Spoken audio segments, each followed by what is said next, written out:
Welcome to the Functional Esthetician Podcast. I'm your host, Samantha Dench.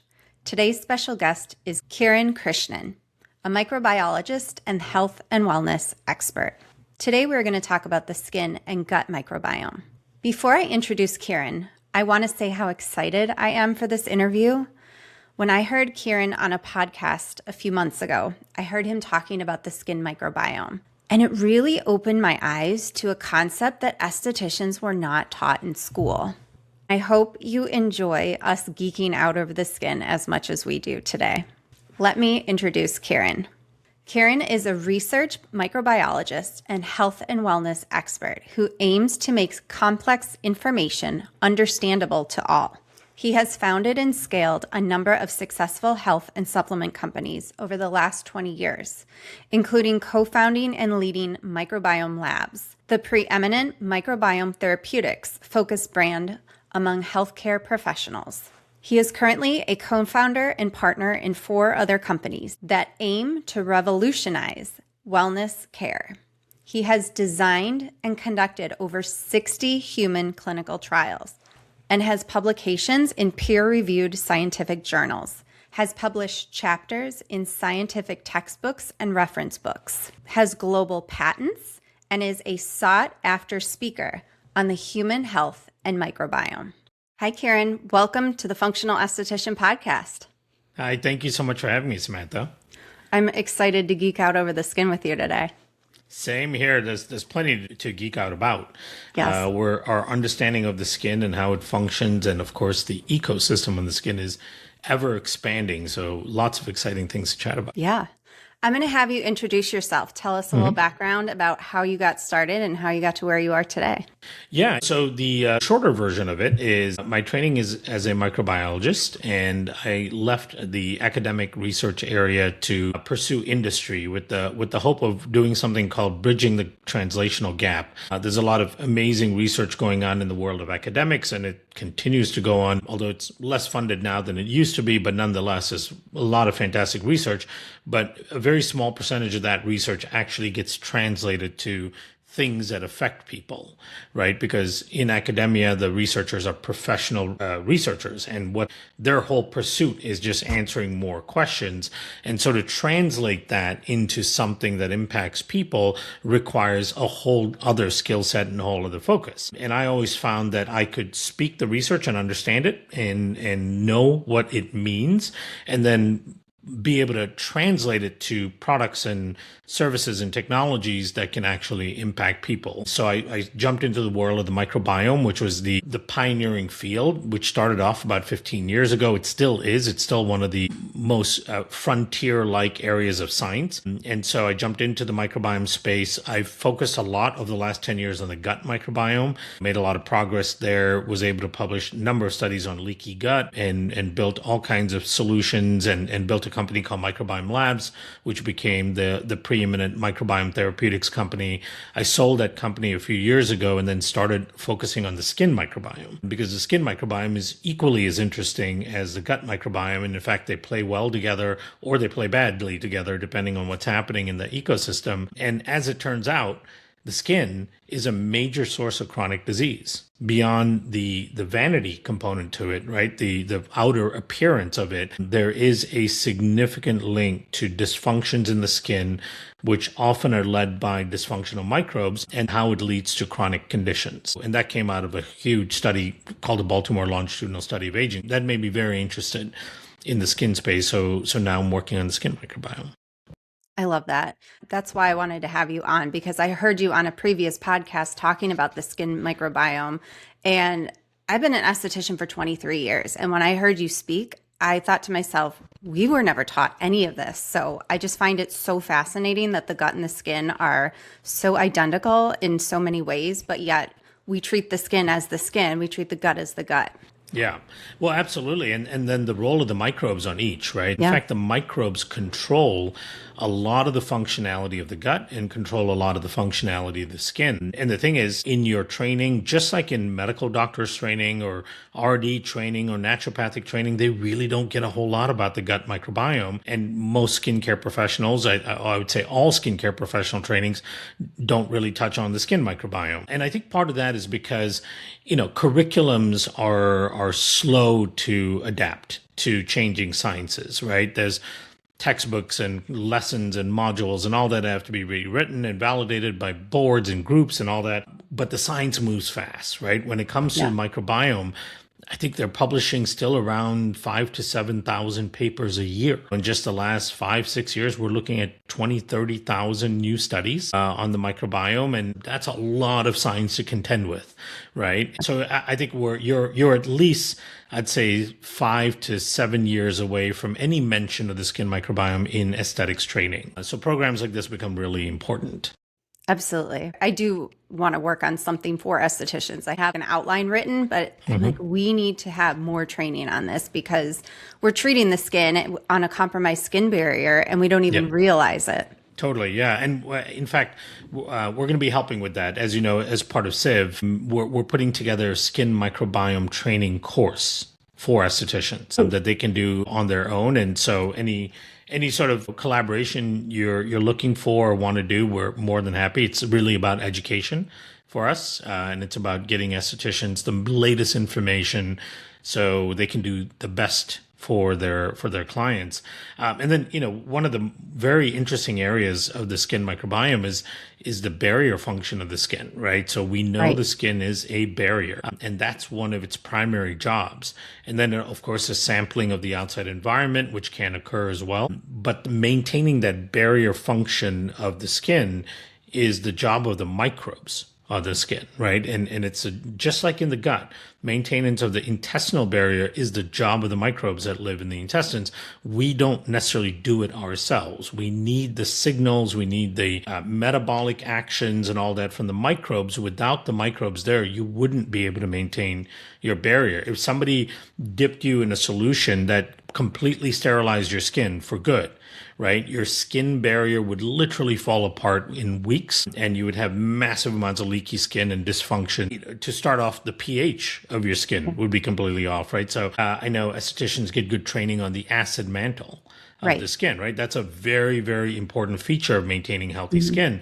But I often ask estheticians, you know how important the acid mantle is. You know that the skin needs to be between a pH of 4.5 and 5.5, which is a relatively narrow range. Where does the acid come from?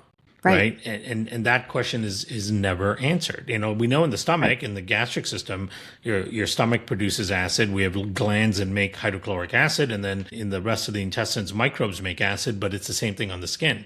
The microbes are the ones that make the acid to maintain that pH balance. And the way they make the acid is the microbes metabolize triglycerides, which are the fats and the oils that your skin produces. The metabolization of those triglycerides yields something called fatty acids, which then control the pH, right? So as important as we all know the acid mantle to be, the maintenance of the acid mantle is 100% the job of the microbes. And so if we don't pay attention to the microbes, the first thing that starts to fall apart is the pH of the skin. And then the skin barrier goes downhill from there. And then we do glycolic treatments or peels and all these aggressive treatments. And it's mind blowing that we don't even realize what we're doing to the skin. Yeah. And the thing I want people to have like kind of a different way of thinking about these things. Now, some of the things that we do are controlled damage, right? And the purpose of the controlled damage is to elicit a repair that rejuvenates. Right. So if you think about microneedling and all of the treatments that strip things down and so on, they're all a form of controlled damage. And the benefit of the controlled damage really comes from the repair. The thing that's important to note is that the repair function of the skin is also determined by the microbes on the skin.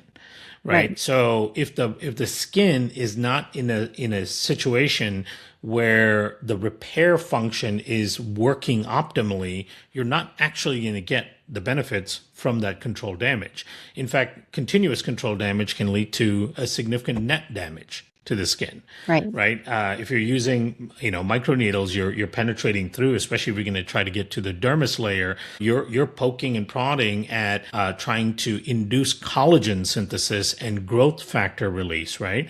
The thing is, collagen synthesis and the function of collagen itself is dependent on what the microbial ecosystem looks like. And so I think, step one in every esthetician's toolkit is, what do I do about the ecosystem on my client's skin, right? How do I ensure that the ecosystem is in a healthy state? And then how do I fix the barrier system of the skin? And then everything else you do on top of that will just work even better. And then even more importantly, because I think estheticians are well trained that 90% of what affects their skin happens in between your visits, right?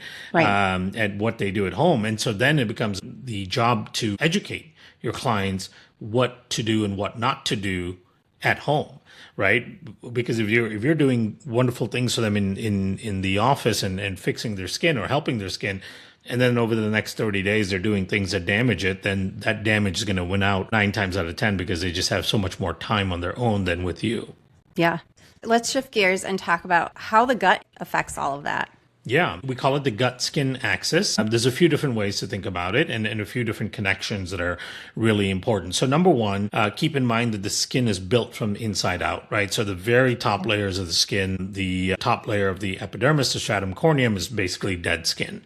And so most of the skin and the functions of the skin, the structure, all of it's built from inside out, which means that all of the nutrients and the building blocks and all that come from inside the body, not from outside the body.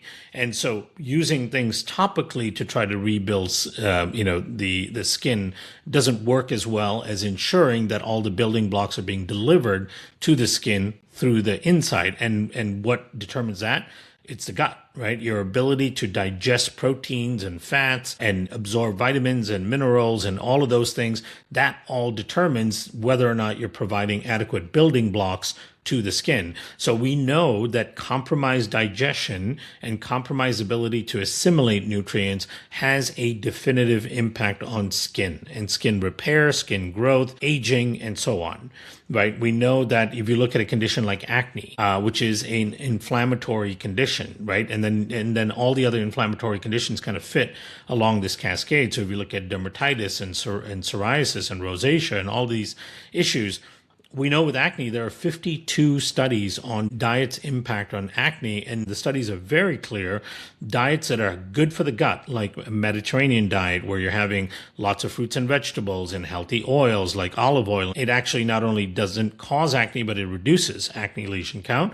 But then the standard American diet, fast foods, high saturated fats, ultra-processed foods, gluten, all of these things actually exacerbate acne and drive higher lesion counts, right? So we know that for sure. And then just keep in mind that all of the amino acids that are required, the collagen and the elastin fibers, those building blocks have to be absorbed through the gut and then assembled in the liver and then sent to the skin from the gut and the liver axis. And the gut and the liver work very closely as part of the digestive tract. So that's one way to think about it, right? So all the nutrients, all the building blocks that the skin needs has to come through the gut, which means that your gut has to be healthy in order to break down, assimilate, assemble, and send those nutrients to the skin where they're going to go to work, right? The other way are products of fermentation in the gut.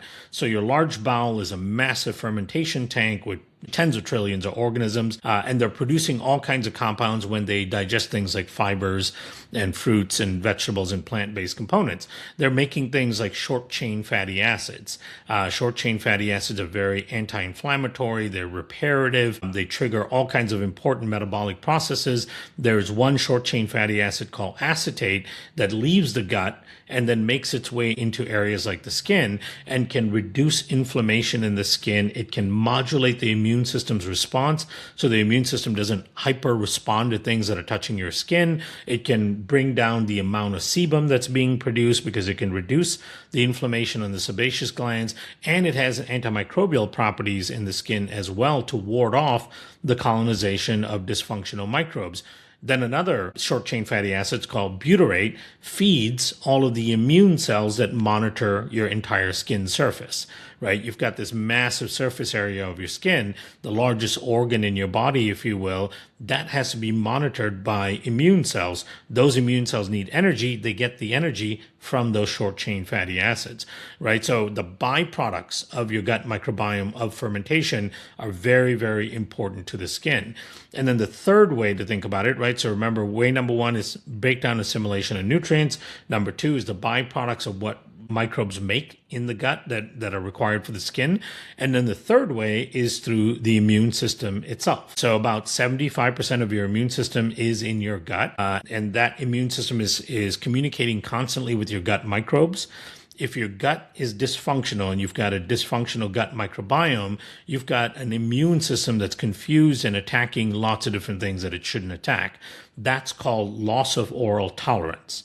Right? So when you have a dysfunctional immune system that's overreactive, that means things that touch your skin as you're walking on the outside, pollen and ragweed, all those things fall onto your skin, even materials from your clothing, the components from your detergents, all of these types of things that fall onto your skin every second of every day can trigger an immune response that is unwanted.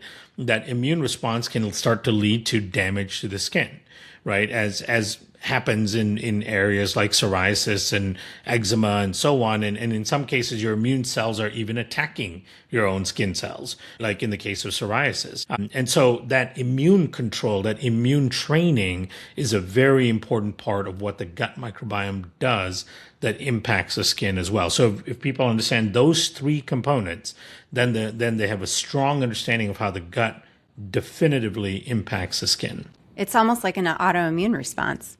Mm-hmm. Yeah, absolutely. And there's a lot of cross reactivity, right? So you might get a microbe on your skin that's dysfunctional that may be producing a toxin, and then your immune system shows up to that area and it starts attacking everything in that area. That first part of your immune system is called the innate immune system. When that innate immune system shows up in many people, it just attacks everything in the area, right? It's like blowtorching everything. And then it accidentally presents parts of your own skin to your other part of your immune system called the adaptive immune system, and accidentally introduces your own proteins as the culprit that caused the issue. Now your adaptive immune system, which is your long-term memory immune system, thinks your own protein is always the culprit. So wherever it sees it, it's going to keep attacking it, right? That's what happens in psoriasis, right? That's an autoimmune attack. Then there's cross-reactivity where certain viruses or bacteria in other parts of your body can have proteins that look like your own skin proteins. And so that becomes what we call a cross-reactivity or bystander effect. Your skin cells are an innocent bystander to this programming that the viruses and bacteria are doing to your immune system. The thing is, all of that, there's a regulatory component of your immune system to stop any of that from happening. That's called the Treg cells.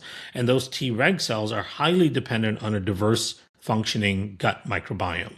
And so if you don't reprogram your gut microbiome and rebalance the gut microbiome, then your immune cells, your Treg cells are not functioning properly. It makes you way more susceptible to all of those autoimmune like responses. Yeah. And that's why estheticians putting topical stuff on the skin, or even consumers going out and buying acne products and trying to fix it. It's like, that's why they're not getting results. Yeah, and it's certainly not lasting results, right? You might get a temporary improvement in things, but you're not going at the root cause of it. If you have a client that has acne, that has eczema, that has psoriasis, that has rosacea, or even perioral dermatitis, or has aggressive aging of the skin, they're getting a lot of fine lines, wrinkles, especially the dark spots or UV spots. All of those have a direct link to dysfunctions in the gut, which means that you really, really have to pay attention to how you improve their gut health as well. Right.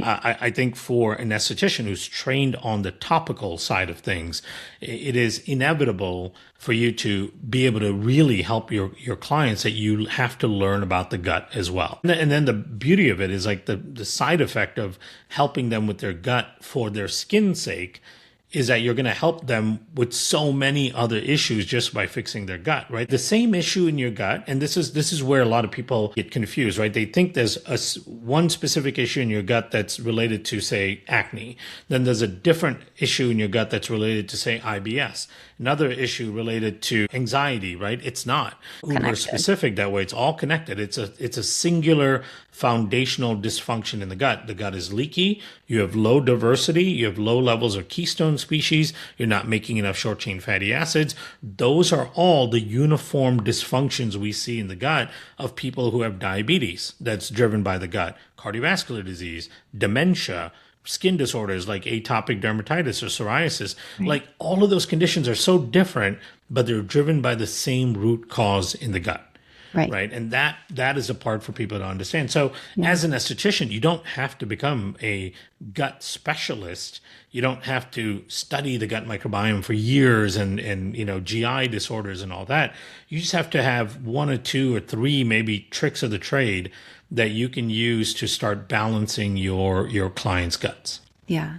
And the interesting part about that is under our scope of practice, we're not allowed to do any nutrition, any gut. We're not allowed to tell our clients lifestyle choices that could impact their guts. That's why I became a functional medicine doctor, because I was so limited in how I could treat clients. And the ones that I would say, hey, you should try eliminating these foods, the ones that actually followed got better results than the ones that didn't. And so that's what made me study functional medicine, because I want to be able to test for that. And it's amazing when you test what comes up, and when you start treating the root cause, the skin naturally starts to clear up. Yeah, absolutely. And with that limitation of the scope of practice is quite unfortunate. Yeah. And I think one way to overcome that is estheticians should be educating themselves, but estheticians should also be pairing up with nutritionists, right, and functional RDs, not conventional RDs, functional medicine RDs, because I think that combination can be very beneficial to the clients, because the other advantage that estheticians have is you really get to know your clients, right? Because you spend so much time with them. A dermatologist sees a patient for 5 minutes, maybe, if they ever see it, right? I mean, so many of the issues when you go into a derm clinic are handled by the PAs and NPs and not necessarily even the dermatologist. And so the dermatologist never really gets to know the patient, but the esthetician absolutely does. And during that 1 hour, 1.5 hours that you're treating them and working on them, you're probably learning a lot about what is going on in their lives, right? What are they dealing with? What are the issues that they're having, health related and other things? That gives you a lot of insight into how you may be able to help your clients if you pair up with somebody like a nutritionist that you can work with. Right. I want to talk about dermatologists and what the impact of prescribing medication and topicals does to the skin and gut microbiome. Yeah, it's unfortunate. My first foray into skin health was on acne. And in fact, we completed 2 randomized controlled trials in humans, the largest probiotic acne studies that have ever been done. I developed a probiotic, which we have available on CIV's website, that reduces acne lesion counts by 75% in a 12-week period. And in fact, it was so novel that we got an issued U.S. patent for the product. And so it's a patented, well-studied probiotic. The reason I wanted to develop it was because dermatologists are putting patients on 3, 4, 5, 6 months worth of antibiotics to resolve acne. And to me, there's a much better way to do it, right? So there's no reason to create such a potential devastation to long-term health of that individual, or even short-term issues, just to try to clear up the skin when there's better ways of going about it. So that was the first thing, is like, okay, we got to start to reduce the amount of antibiotics that are being used in dermatology for issues like acne. Then the second area that we've been really passionate about is eczema, especially pediatric eczema, right? Because it's so poorly managed. Pediatric eczema, the first line is usually with the pediatrician, and for the most part, the pediatrician has 1 or 2 levels of strength of steroids that they would recommend, right? It starts with regular over-the-counter hydrocortisone, but then if that doesn't work, then they can do a prescription that's a little bit stronger. And then often, because it doesn't actually resolve the problem, then they get referred to a dermatologist. And in speaking with dermatologists, most dermatologists don't really know how to handle pediatric eczema, right? Because it's just a continuous increase in the strength of steroids. There's no other solution. And we know that when you use steroids, they are antimicrobials themselves, so they will harm the microbiome of the skin. They will further damage the actual skin cells themselves. They will create this rebound effect that can actually create even more inflammation, more damage, and ultimately it doesn't resolve the core issue, which is the overgrowth of Staph aureus and then the internal immune system overreacting to the presence of Staph aureus and toxins. Right. And we're not inducing repair on that skin. Right. So one of the things that I've always described to people is that with your skin in any part of your body, if you continue to irritate it, you're not going to get repair out of it. And a simple analogy of that people can understand is, let's say you cut your hand here. If you just cleaned it and left it, it would heal. Within a couple of days, it would start to scab over, and before you know it, it's healed and gone. But if you did the same thing, you cut your hand, you cleaned it, but every day you scratched at it, it would never heal.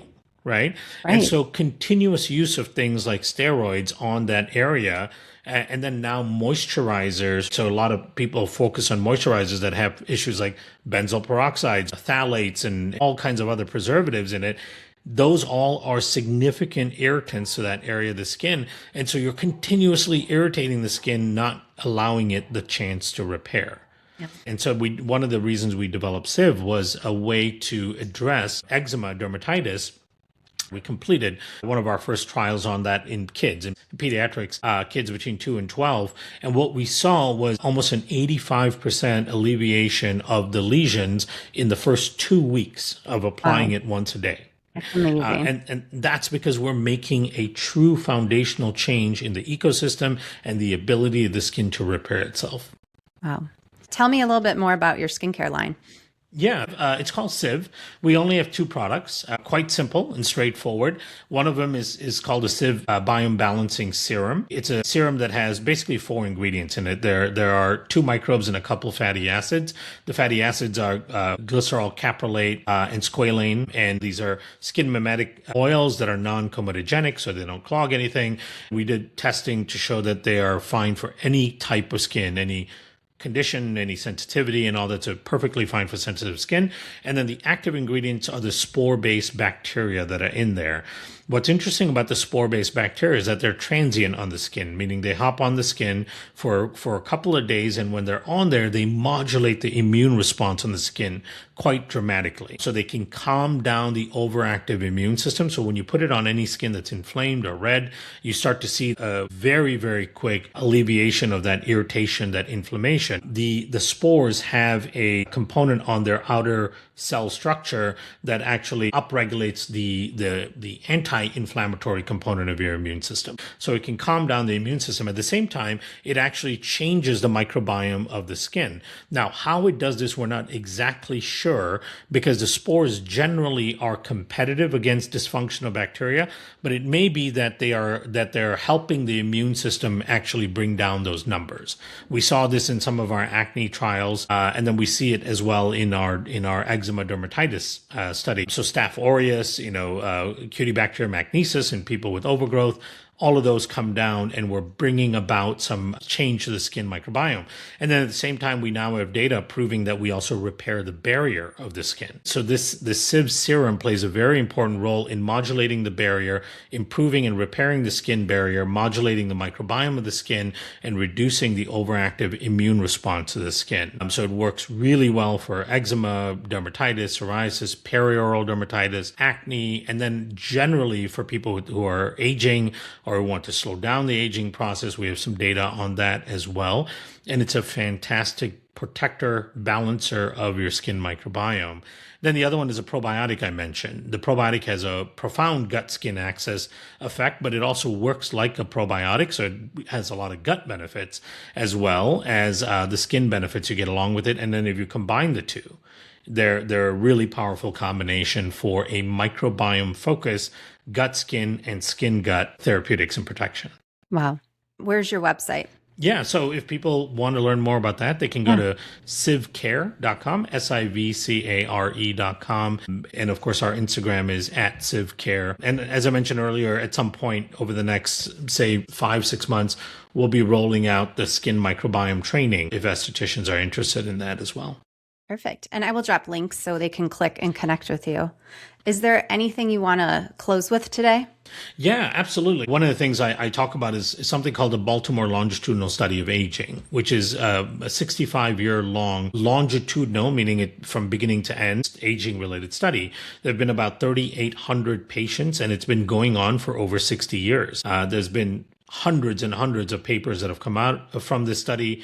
And what seems to be very clear in the study is that the skin is an independent risk factor for all kinds of health conditions, including things like osteoporosis, cardiovascular disease, Alzheimer's, hormone imbalances, and so on. And you wouldn't think that, right? You wouldn't think that your skin can somehow have an impact on these internal processes. But this study has shown that. And what they've shown is that one of the best indicators of morbidity and mortality, meaning, what your chronic disease risk is and how long you're going to live, is what your skin looks like from a functional perspective. And so they use a measure of measuring the aging of the skin, looking at fine lines, wrinkles, senescent cells. So you're looking at dark spots and thinness, dryness of the skin and all that. All of those features were synonymous and very strong predictors of age-related disease states and dysfunctions. And so as estheticians, with that in mind, my message to estheticians is, if you work on your client's skin foundationally to improve the health of their skin by paying attention to the microbiome of the skin, whether they know it or not, you are significantly helping their overall health outcomes. So you have a lot more power in your hands than you think to impact the health outcomes of your patients. Yes, you can make them look better. You can make their skin look more clear and more firmer and better toned and all that good stuff. But if you work on the foundations of the skin, the barrier function, the microbiome of the skin, you're going to be improving their health overall. Just knowing that, hopefully that gives some estheticians a little more motivation and excitement about the work they do, because it has more impact than they think. Wow, that's amazing. I always knew acne or inflammatory skin conditions were the first sign of defense, but I didn't realize that about other health conditions. Yeah, this study is quite profound. And the authors have concluded over the 60 years worth of studying that skin dysfunctions and aging skin is one of the best predictors of age-related mortality and morbidity. So it's one of the best predictors of how much risk you have for other chronic conditions. That's fascinating. Kiran, thank you so much for being here today. It's my pleasure. Well, thank you so much for having me. Thank you for listening. Today we had on our special guest, Kiran Krishnan. We talked about the skin and gut microbiome, how the health of our gut and eating inflammatory foods affects both the gut and the skin. We talked about probiotic skincare, skin conditions, but also how the skin shows us how healthy or unhealthy we are going to end up living. Please check the show notes to connect with Kiran or check out his Civ skincare line. Be sure to tune in next week to episode 36. We are talking about gut health, the nervous system, and long-term wellness. You don't want to miss this one. And always remember, you deserve to love the skin you're in.